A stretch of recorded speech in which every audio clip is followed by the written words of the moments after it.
It's the Breakfast Club, bitches. You're a donkey.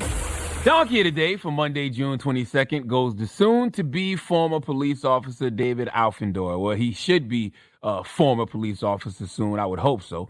Now, according to the New York Times, David Alfendor is the police officer captured on video placing a man in a chokehold. Now, on June 12th here in New York City, Governor Andrew Cuomo signed a 10-bill police reform package into law, and under that legislation, chokeholds are banned. In fact, the law is called the Eric Garner, rest in peace to Eric Garner, it's called the Eric Garner Anti-Chokehold Act, okay? For any police officer who may have forgot that bill was passed by State Assembly and signed by Governor Cuomo, here's a reminder. The New York State Legislature has quickly passed the most aggressive reforms in the nation. I'm going to sign those bills in a moment. 58 reforms, so there's transparency. We're banning chokeholds. Now, this bill is fresh out the oven. Still hot. Can't even eat it yet. You'll burn the roof of your mouth. It's got to cool off. But here goes David Alfendor doing what police officers seem to do best, doing what some police officers seem to do effortlessly, and that's brutalizing people without any second thought about it. Would you like some more details on what David Alfendor did? Let's go to Politics Nation on MSNBC for the report, please. Now to breaking news of a questionable incident, this time between New York City police and a young black man. In the cell phone video, you see 4 officers wrestling a young man to the ground. This is along a beach boardwalk in Queens, New York. If you look on the right, it appears one of the officers is using a chokehold. Onlookers recording the event tell the police they're choking the man. At one point, you hear the crowd say, "He's out." However, we do know the condition of that man was examined by medical personnel, and he is in good condition.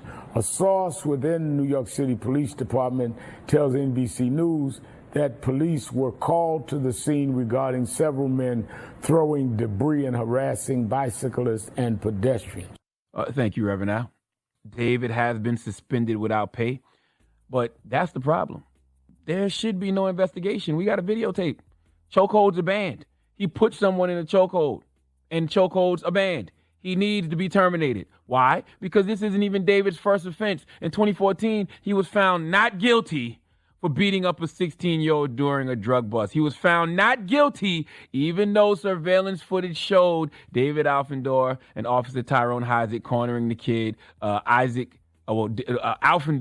pulled a gun on him, and David Alfendor lunged forward with the gun drawn, and the gun hit the kid in the mouth and broke his 2 bottom teeth. Now, what if that gun would have went off?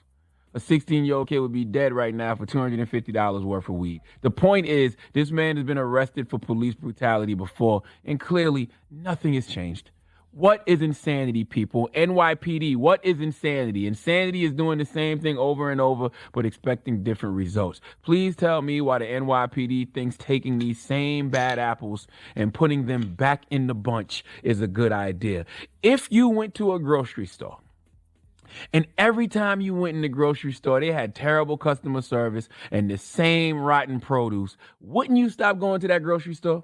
You would stop giving that grocery store your hard-earned money, and so would other smart people. And eventually that store would be known as the grocery store with terrible customer service and trash-ass produce, and people would stop going there and giving their money to that store. You would spend that money somewhere else where the produce and customer service is better, right? Well, if the answer to that question is yes, then now you understand defunding the police.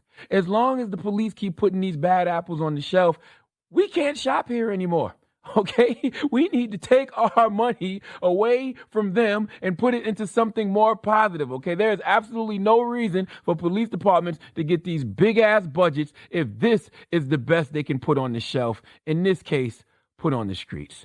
Please let Remy Ma give David Alfendor the biggest hee-haw. Hee-haw, you stupid motherfucker. Are you dumb? I'm going to be honest with you. I don't know what could alter police behavior at this point. Abolishing qualified immunity, maybe. Termination and making sure criminal charges are brought against these cops when they violate blatant police reform laws like this, possibly. I tend to lean towards a combination of both. Pensions or prisons, pick your choice. There just has to be consequences against these police officers. If not, nothing will change. Suspended without pay seems like a slap on the wrist, especially being that these laws were just passed. An example really needs to be made out of David Alfendor, especially since he has previous charges. And an example needs to be made to show other officers this type of behavior will not be tolerated. And I don't even know if we need police reform. Like, we need a whole new system, starting with encouraging people from the community to become police officers. It needs to be some type of financial incentive for folks from the community to go into law enforcement and stay and police their own communities. Because I don't think these people can be reformed. I'm going to be honest with you. Donkey of the Day is brought to you by the law office of Michael S. Lamonsoff. Don't be a donkey. Dial pound 250 on your cell and say the bull if you've been hurt in a construction accident. That's pound 250 from your cell and say the bull.